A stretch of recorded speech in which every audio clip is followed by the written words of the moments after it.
warahmatullahi wabarakatuh. Perkenalkan, nama saya Nur Faidah, NIM 1914040056. Saya merupakan pemateri pertama dari kelompok 5 yang akan membahas tentang menghitung validitas tes. Baiklah, di sini saya akan menjelaskan mengenai tentang menghitung validitas tes. Di mana yang pertama, saya akan menjelaskan tentang pengertian tes, pengertian validitas, kemudian konsep pengukuran validitas, kemudian perhitungan validitas, dan kegunaan validitas.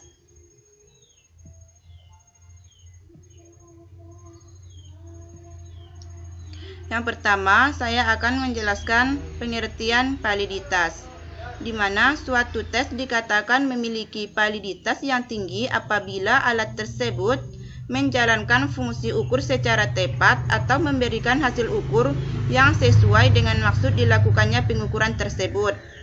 Beberapa contoh perhitungan validitas tes menurut para ahli. Yang pertama yaitu menurut Aswar, yang kedua menurut Suryaprata, dan yang ketiga menurut Sudjana. Adapun menurut Aswar, dia menyatakan bahwa validitas berasal dari kata validity yang mempunyai arti sejauh mana ketepatan dan kecermatan suatu instrumen pengukur atau tes dalam melakukan fungsi ukurnya. Sedangkan menurut Suryaprata, dia menyatakan bahwa validitas tes pada dasarnya menunjuk kepada derajat fungsi pengukurannya sesuai tes atau derajat kecermatan ukurannya suatu tes. Sedangkan menurut Sudjana, dia menyatakan bahwa validitas berkenaan dengan ketepatan alat penilaian terhadap konsep yang dinilai sehingga betul-betul menilai apa yang seharusnya dinilai. Suatu tes yang valid untuk tujuan tertentu atau pengambilan keputusan tertentu mungkin tidak valid untuk tujuan atau pengambilan keputusan lain. Jadi, validitas suatu tes harus selalu dikaitkan dengan tujuan atau pengambilan keputusan tertentu. Konsep validitas tes dapat dibedakan menjadi 3 macam, yaitu validitas isi, validitas konstruk, dan validitas empiris atau validitas kriteria. Validitas isi suatu tes mempermasalahkan seberapa jauh suatu tes mengukur tingkat penguasaan terhadap isi atau konten atau materi tertentu yang seharusnya dikuasai sesuai dengan tujuan pengajaran. Dengan kata lain, tes yang mempunyai validitas isi yang baik ialah tes yang benar-benar mengukur penguasaan materi yang seharusnya dikuasai sesuai dengan konten pengajaran yang tercantum dalam garis-garis besar program pengajaran. Kemudian masuklah kita kepada konsep pengukuran validitas. Kemudian yang kedua, masuklah kita pada konsep pengukuran validitas. Pengukuran validitas sebenarnya dilakukan untuk mengetahui seberapa besar dalam arti kuantitatif suatu aspek psikologi terdapat dalam diri seseorang yang dinyatakan oleh skor pada instrumen pengukur yang bersangkutan. Dalam hal pengukuran ilmu sosial, validitas yang ideal tidaklah mudah untuk dapat dicapai. Pengukuran aspek-aspek psikologis dan sosial mengandung lebih banyak sumber kesalahan daripada pengukuran aspek fisik. Kita tidak pernah dapat yakin bahwa validitas intrinsik telah terpenuhi dikarenakan kita tidak dapat membuktikannya secara empiris dengan langsung. Pengertian validitas alat ukur tidaklah berlaku garis besar untuk semua tujuan ukur. Suatu alat ukur menghasilkan ukuran yang valid hanya bagi satu tujuan ukur tertentu saja. Tidak ada alat ukur yang dapat menghasilkan ukuran yang valid bagi berbagai jumlah ukur. Oleh karena itu, pernyataan seperti alat ukur ini valid berjumlah lengkap apabila tidak diikuti oleh keterangan yang menunjukkan kepada tujuannya, yaitu valid untuk apa dan valid bagi siapa. Itulah yang ditekankan oleh Cronbach dalam Aswar 1986 bahwa dalam proses validasi sebenarnya kita tidak bertujuan untuk melakukan validasi alat ukur, akan tetapi melakukan validasi terhadap interpretasi data yang diperoleh oleh prosedur tertentu. Kemudian selanjutnya, perhitungan validitas tes. Di mana di sini sudah nampak rumusnya, yaitu R bis I sama dengan X bar T dikurang X bar I dikurang X bar T per ST dikali akar dari PI per QI. Di mana R bis I yaitu koefisien korelasi antara skor butir QI dengan skor total. Lalu X bar I yaitu rata-rata skor total responden yang menjawab benar butir. Sedangkan X bar T yaitu rata-rata skor total semua responden. Selanjutnya, ST yaitu standar deviasi skor total semua responden. Adapun PI yaitu proposal jawaban yang benar untuk butir QI. Dan QI sama dengan proposal jawaban yang salah untuk butir QI. Selanjutnya dikatakan bahwa untuk menghitung koefisien validitas internal untuk skor butir politomi digunakan korelasi produk momen atau R dengan rumus RT sama dengan sigma XI dikali XT per akar sigma XI kuadrat dikali XT kuadrat, di mana RT yaitu koefisien korelasi antara skor butir soal dengan skor total, sigma XI sama dengan jumlah kuadrat divisi skor XI, sigma XT sama dengan jumlah kuadrat deviasi skor XT. Nilai koefisien korelasi baik skor butir di dikotomi maupun skor butir politomi untuk masing-masing butir dibandingkan dengan nilai koefisien korelasi yang ada di R tabel pada alfa tertentu, misalnya A sama dengan 0,05. Jika koefisien korelasi skor butir dengan skor total lebih besar daripada koefisien korelasi dari R tabel, koefisien korelasi butir signifikan dan butir tersebut valid secara empiris. Validitas eksternal dapat berupa hasil ukur tes baku atau tes yang dianggap baku, dapat pula berupa hasil ukur lain yang sudah tersedia dan dapat dipercaya sebagai ukuran dari suatu konsep atau variabel yang hendak diukur.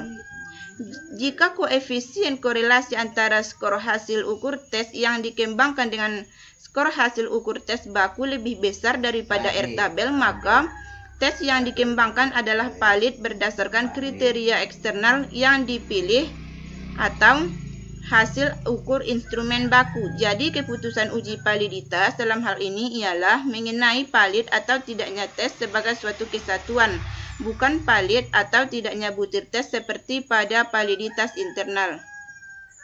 Selanjutnya ada kegunaan validitas.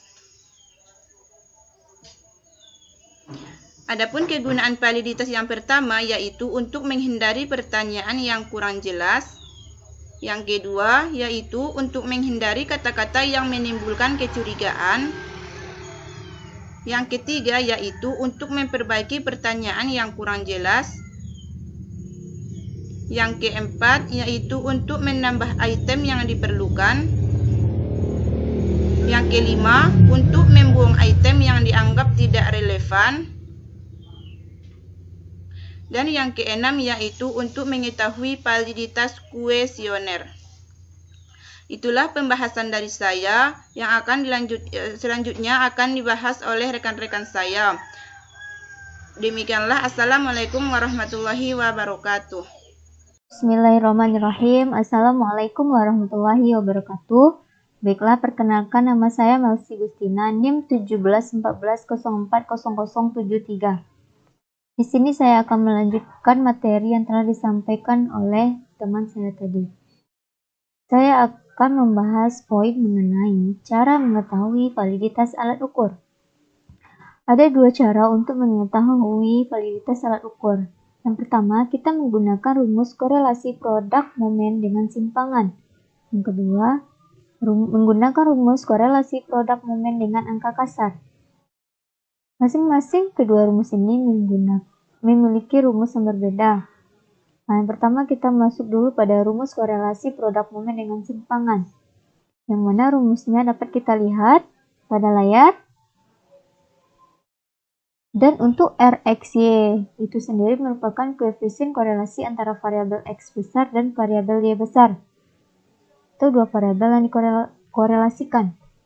Nah, karena kita menggunakan X kecil dan Y kecil, maka kita cari dulu X kecilnya. Untuk mencari X kecil menggunakan rumus X besar dikurang X bar. Nah, dan begitu pun juga untuk mencari Y kecil. Kita menggunakan rumus Y besar dikurang dengan Y bar. Sigma X kecil Y kecil itu merupakan jumlah hasil perkalian dari X kecil dengan Y kecil. X kecil kuadrat merupakan kuadrat dari X kecil.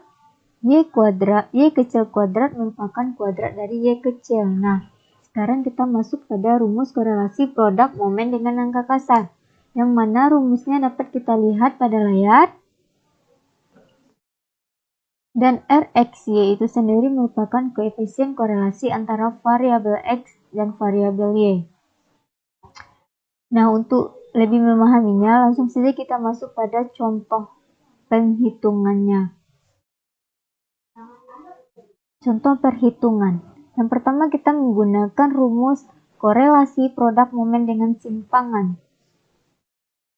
Nah, di layar sudah bisa kita lihat tabel hasil belajar peserta didik dengan jumlah responden 10 orang. Nah, pada tabel awalnya yang ada cuman kolom nomor, nama, X besar, dan Y besar.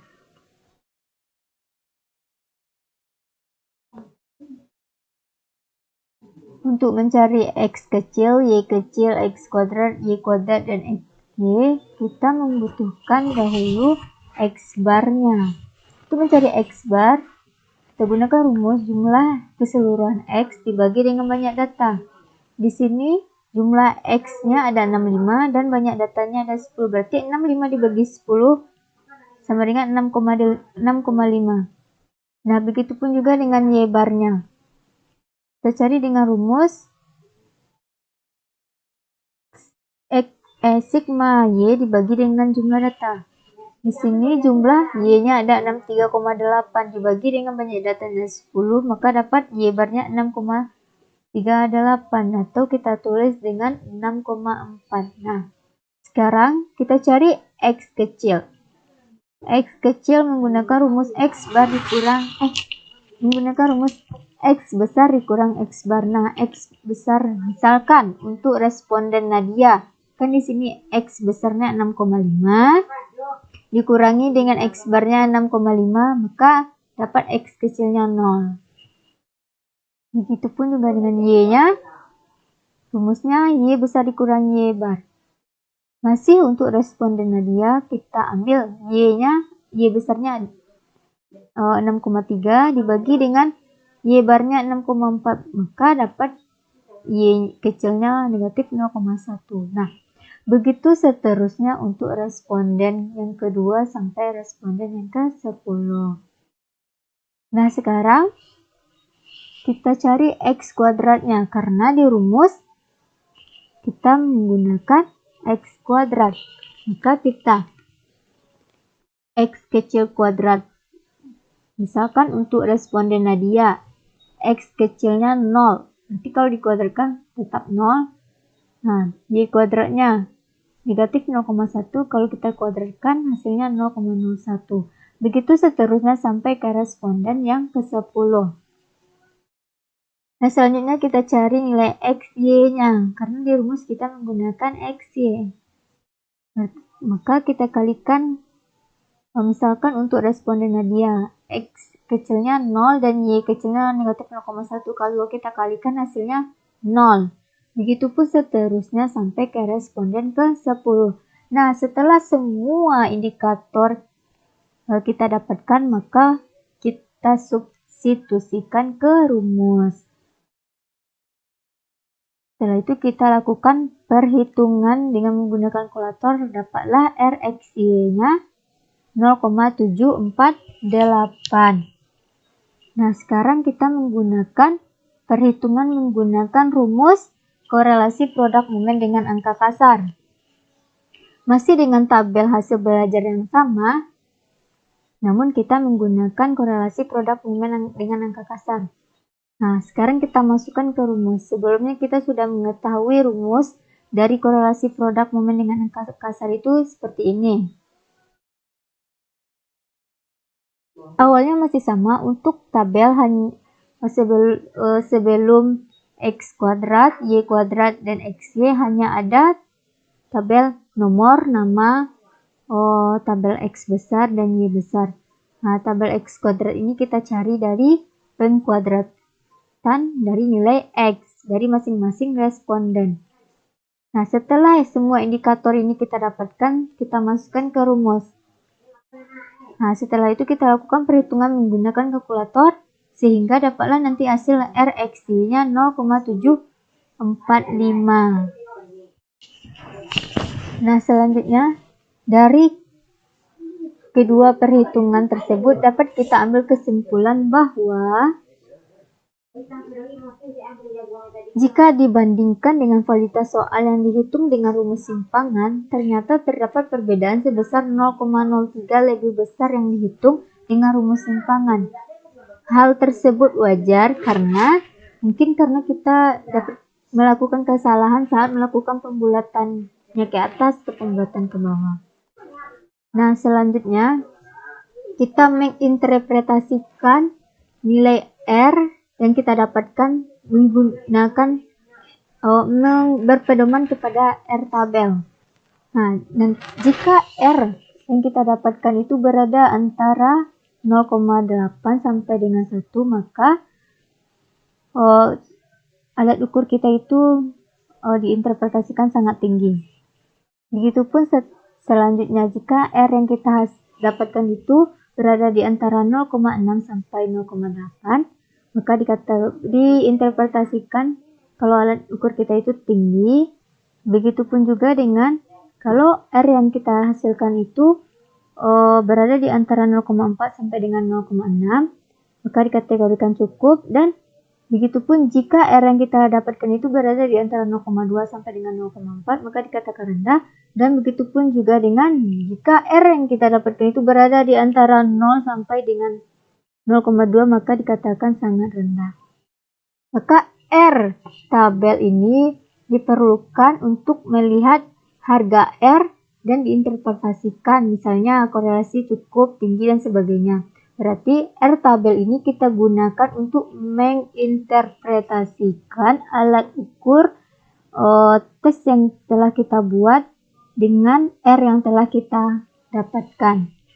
Selanjutnya, R tabel ini kita gunakan untuk mengetahui apakah tes yang kita bikin atau yang kita buat itu signifikan atau tidak. Baiklah, selanjutnya kita masuk pada poin selanjutnya, yaitu mencari validitas butir soal, yang mana rumusnya dapat kita lihat pada layar.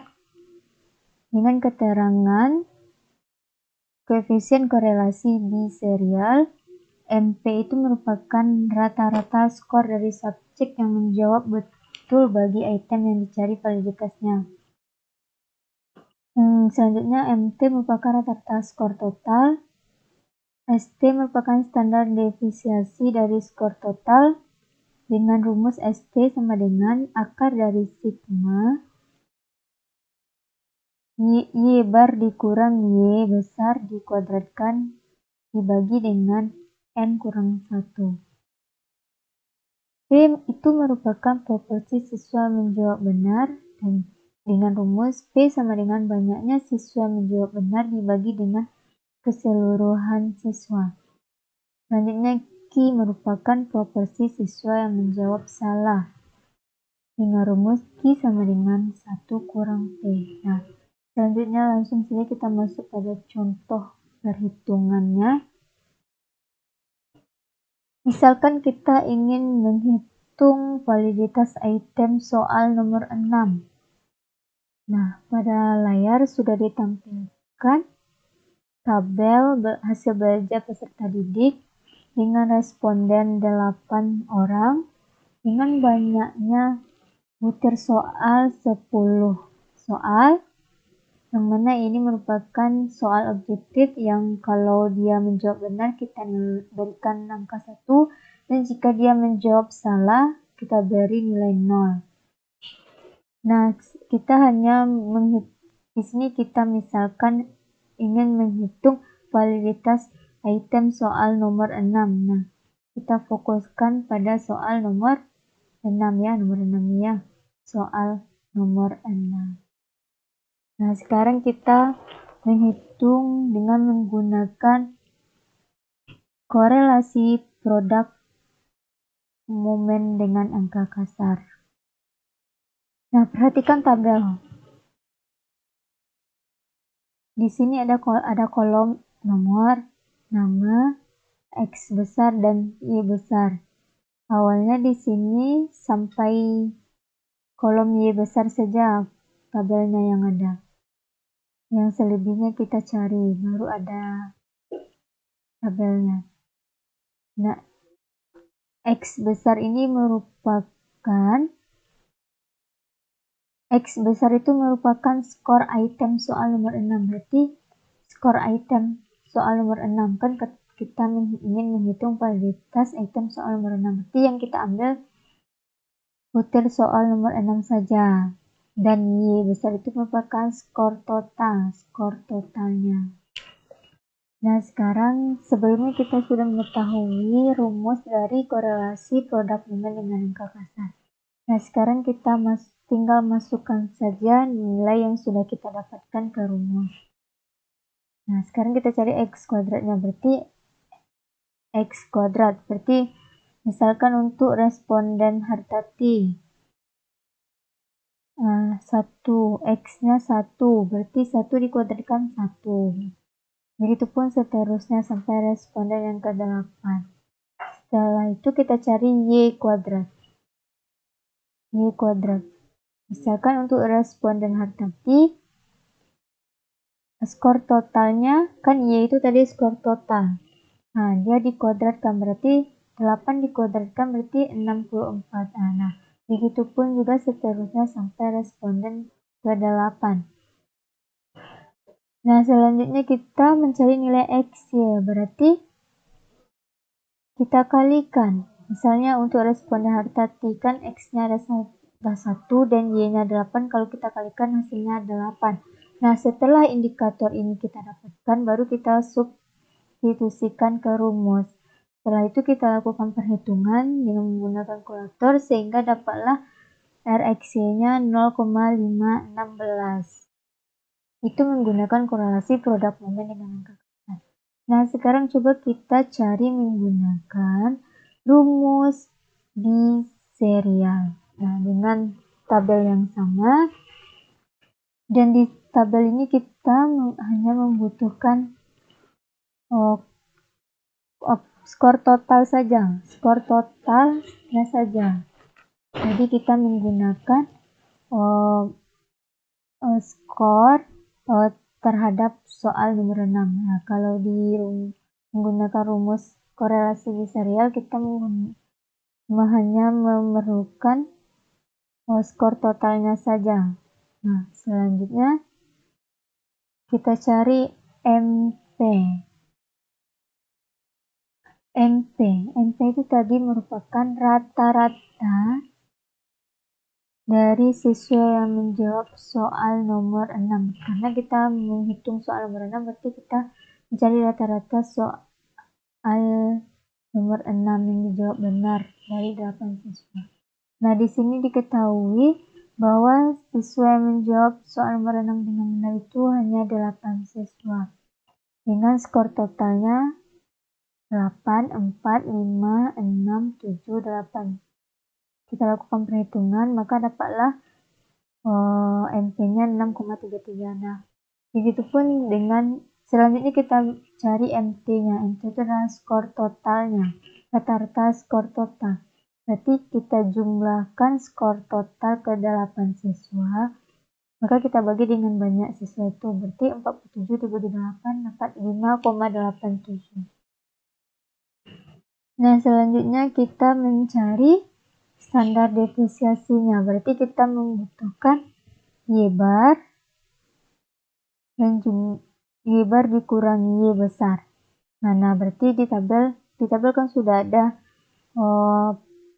pengurangan antara Y bar dengan Y besar. Nah, sekarang kita masukkan ke rumus. Setelah itu kita lakukan perhitungan dan dapatlah standar deviasinya 1,641. Setelah itu kita cari nilai P-nya. P itu adalah rumusnya banyaknya siswa dibagi dengan banyaknya responden. Jadi siswa yang menjawab benar terhadap soal nomor 6 ada 6 siswa. Nah, dengan respondennya 8, berarti 6 bagi 8, 0,75. Nah, selanjutnya kita cari nilai Q-nya. Dengan rumus 1 dikurang P, maka 1 dikurang 0,75 dapat 0,25. Nah, selanjutnya kita masukkan ke rumus korelasi biserial. Yang mana rumusnya sudah kita lihat sebelumnya. Setelah itu kita masukkan apa saja indikator yang diperlukan. Kita substitusikan. Dan setelah itu kita lakukan perhitungan, maka dapatlah nilai korelasinya 0,485. Nah, dari dua perhitungan yang telah kita lakukan tadi, dapat kita simpulkan bahwa perhitungan validitas terhadap soal nomor 6 dengan menggunakan dua cara tadi. Pertama menggunakan produk momen dengan angka kasar, yang kedua menggunakan korelasi biserial, mendapati hasil yang berbeda. Di mana perbedaannya itu 0,031. Perbedaan itu terjadi karena mungkin kurang tepatnya dalam melakukan pembulatan angka. Nah, sekian dari saya. Assalamualaikum warahmatullahi wabarakatuh. Assalamualaikum warahmatullahi wabarakatuh. Baiklah, Ananda Putri Ardianti dengan NIM 1914040041 dari kelompok 5 akan menjelaskan cara menghitung variabilitas tes. Nah, selanjutnya akan saya jelaskan dengan menggunakan PPT agar lebih terlihat jelas bagaimana menghitung reliabilitas tes. Nah, baiklah, kita akan membahas reliabilitas tes. Di mana di sini kita akan mempelajari mengenai pengertian reliabilitas, faktor yang mempengaruhinya, dan teknik pengujian reliabilitas. Faktor yang mempengaruhi reliabilitas yang pertama panjang tes, di mana penyebaran skor koefisien reliabilitas. Yang kedua kesulitan tes, di mana objektivitas. Pengertian reliabilitas. Menurut Sugiono, tingkat keajangan atau konsisten suatu tes yakni sejauh mana suatu tes dapat dipercaya untuk menghasilkan skor yang ajang, relatif tidak berubah walaupun diteskan pada situasi yang berbeda. Dan menurut Sukatji, reliabilitas itu merupakan kesamaan hasil pengukuran atau pengamatan bila faktor atau kenyataan hidup tadi diukur atau diamati berkali-kali dalam waktu yang berlainan. Selanjutnya kesamaan hasil pengukuran atau pengamatan bila fakta atau kenyataan hidup tadi diukur atau diamati berkali-kali dalam waktu yang berlainan. Itu menurut Nur Salam. Sedangkan kesimpulannya menurut pemakalah ialah tes yang reliabilitas merupakan tes yang memberikan hasil yang sama jika pengukurannya diberikan pada subjek yang sama meskipun dilakukan oleh orang yang berbeda, waktu yang berbeda, dan tempat yang berbeda pula. Teknik pengujian reliabilitas. Rumus alfa R11 sama dengan N per N kurang 1 dikurang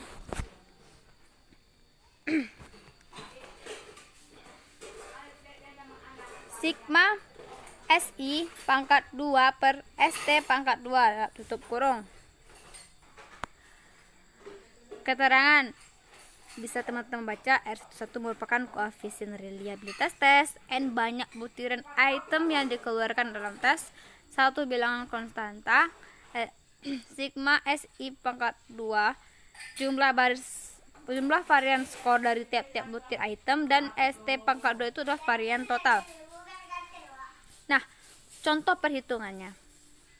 Berikut ini dikemukakan contoh, misalkan tes hasil belajar bentuk urean diikuti oleh 5 orang siswa.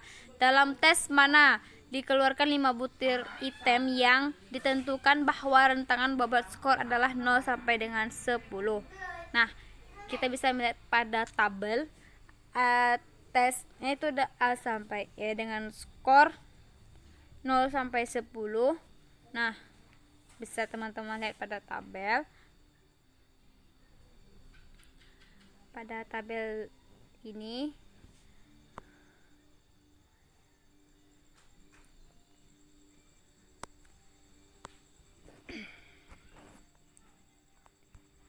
nah, selanjutnya kita masukkan seperti pada tabel XT kuadratnya.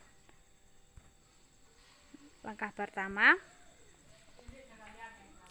menjumlahkan skor-skor yang dicapai oleh masing-masing tes, yaitunya sigma X1, sigma I1, sigma I2, sigma I3, dan sampai X sigma I5, dan mencari skor total yang dicapai oleh masing-masing tes untuk kelima butir item tersebut atau XT, serta mencari atau menghitung kuadrat dari skor total XT pangkat 2.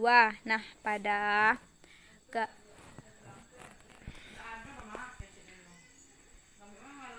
sedangkan langkah kedua yaitunya mencari atau menghitung jumlah kuadrat item 1, 2, 3, 4, dan 5. Nah, seperti ini. Jika item 1 sama dengan 8 kuadrat tambah 7 kuadrat tambah 4 kuadrat tambah 6 kuadrat tambah 5 kuadrat sama dengan 64 tambah 4 9 tambah 16 tambah 36 tambah 25 sama dengan 190. Dan begitu seterusnya. Bisa teman-teman lihat. Langkah ketiga, dengan mencari SI1 kuadrat. Nah, seperti ini.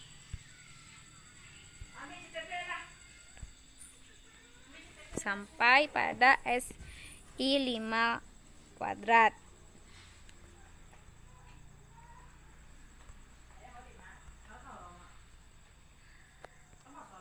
Langkah keempat, dengan mencari sigma SI pangkat 2 dijumlahkan SI1 kuadrat tambah SI2 kuadrat sampai dengan SI5 kuadrat, dan memperoleh hasil 6,16. Langkah kelima yaitunya mencari ST kuadrat sama dengan memasukkan rumus sigma XT kuadrat dan N sama dengan, maka diperoleh hasilnya ST kuadrat sama dengan 3714 dikurang 134 kuadrat per 5 dan memperoleh hasil 24,56. Langkah ke-6, R11 atau R11 yaitunya kita telah mengetahui N sama dengan 5, sigma SI kuadrat sama dengan 6,16, ST kuadrat sama dengan 24,56. Jadi hasil dari R11 sama dengan 5 per 5 kurang 1 dalam kurung 1 dikurang 6,16 per 24,56. Maka diperoleh hasilnya 0,93625 atau diperkecil dengan 0,94. Kesimpulannya, dengan koefisien reliabilitas R11 sebesar 0,94 itu, pada akhirnya dapat kita nyatakan bahwa tes hasil belajar bentuk urean dengan menyajikan 5 butir item yang diikuti oleh 5 testi tersebut sudah memiliki reliabilitas tes yang tinggi. R11 jauh lebih besar dari 0,70, sehingga kita dapat menyatakan pula bahwa tes hasil belajar itu sudah memiliki kualitas yang baik. Terima kasih, sampai di sini. Assalamualaikum warahmatullahi wabarakatuh.